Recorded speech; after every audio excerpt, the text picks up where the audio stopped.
my mark here and here, and that is the exact placement of my the holes I drill for it. And then I can verify that if I want. Just bring this up here and make sure I'm happy that my markings are working.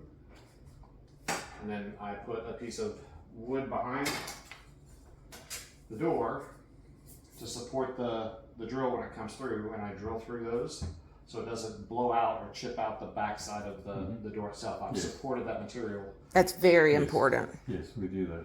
And then I use a 3/16 inch drill bit, so it gives me just a 1/16 of an inch play.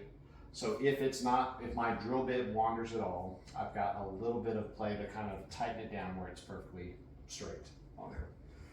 And then I can go around and find my center line here. Same thing. I bring it over, make my marks, and I just carry this around with me and make my marks, and that way I don't have anything that's off of what it's supposed to be. It'll walk off center, it just kind of squirrels around. And what was that called again? An awl. And AWL. or a center punch, or And I so what I use a do, center punch, a spring-loaded one. yep, I take a spring-loaded one. I take right here in my line where my mark is I come in here into 45, make sure my point is dead on, and I punch, and it puts the little divot right there, and then that keeps my drill bit from walking once I go to drill it. So it keeps my drill bit precisely where I want it to drill the hole through.